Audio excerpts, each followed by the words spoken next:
मरकज़ी सरकार की तरफ से जितनी स्कीमें लॉन्च होती है, अगर देखा जाएगा तो आरडीडी डिपार्टमेंट की तरफ से है, जो आम लोग हैं, गरीब लोग हैं, उन तक ये स्कीमें पहुंचती है।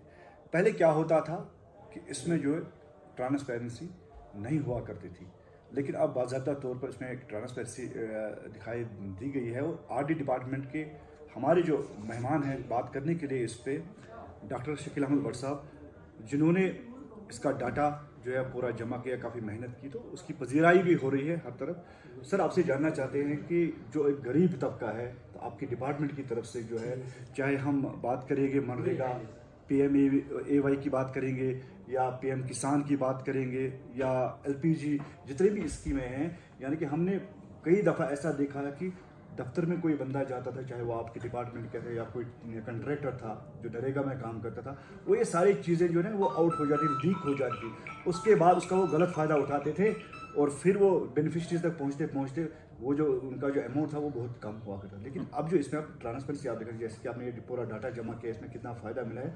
सर, सबसे पहले आपसे जानना चाहिए पूरी डिटेल क्या है, किस तरह आपने इस पर वर्कआउट किया है। शुक्रिया इरशाद साहब। बेसिकली एक मिशन है सेंट्रल गवर्नमेंट का, direct benefit transfer DBT mission. ये DBT मिशन में जितनी भी बेनिफिशरीज ओरिएंटेड स्कीम्स हैं, जिनमें हम सब्सिडी बेनिफिशरीज को ट्रांसफ़र करते थे, जब ये स्टार्ट हुआ 13-14 में, तब इस मिशन में टोटल 28 स्कीम्स को रोक दिया गया ऑन पायलट बेसिस पे।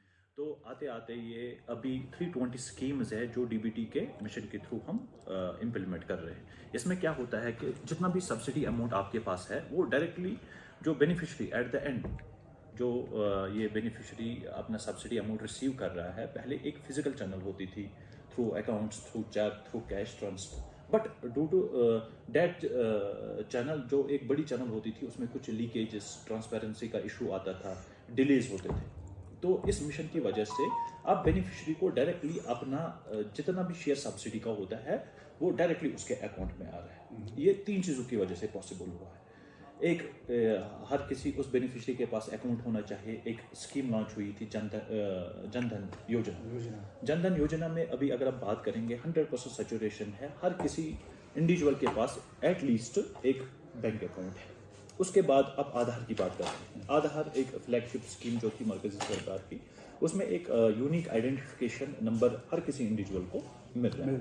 नंबर तीसरा जो है कि मोबाइल कनेक्टिविटी, आपके पास एक फ़ोन होना चाहिए, आपके पास इंटरनेट कनेक्टिविटी होनी चाहिए।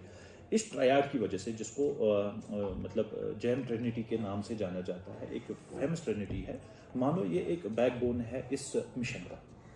इस मिशन की वजह, इस जैम ट्रिनिटी की वजह से ये जितना भी सक्सेसफुल अभी ये मिशन है, DBT मिशन, ये जैम ट्रिनिटी की वजह से है। अगर हम बात करेंगे राइट फ्रॉम 13-14, तब 11 करोड़ बेनिफिशरीज रजिस्टर थे इसमें। आते आते बेनिफिशरीज की तादाद 176 करोड़ हो गई। ये कैसे पॉसिबल हुआ, मैं बताता हूँ। जितनी भी, जब हमने इस 10 साल के डाटा को एनालाइज किया कि कितने बोगस बेनिफिशरीज थे जो एलिमिनेट हो गए आधार की वजह से, कितने डुप्लीकेसी थे जो आधार की वजह से एलिमिनेट हो गए, कितने लोगों को हमने थ्रू मोबाइल कनेक्ट किया, कितने लोगों को हमने फाइनेंशियल इंक्लूजन उस सेटअप में लाया, उस इकोसिस्टम में लाया। जब हमने इसको एनालाइज किया, तो कैलकुलेशन के बाद, एक सिंपल सी कैलकुलेशन के बाद 3.48 लाख करोड़ की सेविंग्स हो गई फ्रॉम लास्ट 10 ईयर्स। तो ये दिखाता है कि जो ये मिशन है, ये किस एफिशिएंसी पे रन हुआ है, ये किस प्रिसिजन पे रन हुआ है। इसने ग्रास रूट लेवल पे हर किसी एलिजिबल बेनिफिशरी को कैसे टारगेट किया है, ये इसका एसेंस था इस मिशन का। ह्यूज अमाउंट सेविंग हो, this is a huge amount, 3.48 lakh crore. अगर आप बात करेंगे हमारे JNK के 2 साल के बजट के बराबर है 3.48 लाख। इस सेविंग्स की वजह से क्या हुआ, ये हमने री इन्वेस्ट, सरकार, मरकजी सरकार ने ये डिफरेंट चैनल से फिर से री इन्वेस्ट किया, से एजुकेशन में, हेल्थ में। उसी की वजह से मोर इंक्लूजन जो बेनिफिशरीज का हुआ है, 11 crore from 11 crore to 176 crore, from 28 schemes to 320 schemes. This is a live example how efficiently this mission has run. Government कैसे इन ग्राउंड लेवल पे ट्रांसपेरेंसी, एफिशिएंसी और टेक्नोलॉजिकल इंटरवेंशन को ध्यान दे रही है, सीरियसली ले रही है। This is actually the example of maximum governance and minimum government. तो सर, मज़ीद इसमें बेहतर बनाने के लिए क्या उस तरह का लाए अमल है डिपार्टमेंट के पास?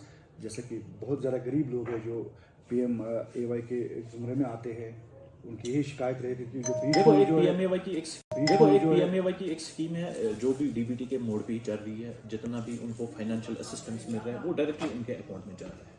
द थिंग इज कि हम अगर कोई एक्सक्लूड होता है कि, पिछले सर्वेज में या पिछली बार उनको डिफरेंट फेजेस में बेनिफिट नहीं मिला था, तो अब इसे हम फिर से सर्वे कर रहे हैं, उनको इंक्लूड करने की कोशिश कर रहे हैं जी। राइट, अभी वो प्रोसेस चल रहा है, वो 30 अप्रैल तक जारी रहेगा, उसके बाद उनकी प्रोसेस अप्रूवल वगैरह स्टार्ट हो जाएगी। जी सर, बात करने के लिए बहुत बहुत शुक्रिया। जैसा कि इन्होंने इस डिपार्टमेंट ऑडिट डिपार्टमेंट की बात करेंगे, जिस तरह की मरकज़ी स्कीमें यहाँ पे आ रही है उसमें ट्रांसपेरेंसी दिखाने के लिए जो इन्होंने मेहनत की है, वो मेहनत कहीं ना कहीं रंग लाई तो ज़रूर इसका फ़ायदा जो है आम गरीब को पहुँचा है। फिर वो पैसा इसमें इन्वेस्ट किया गया है, करोड़ों रुपया जो है सेविंग हुई है, और उसके बाद जो है वही पैसा फिर से गरीब के कामों में लगाया गया है। इरशाद मलिक, न्यूज़ 18 नेटवर्क, शुक्रिया।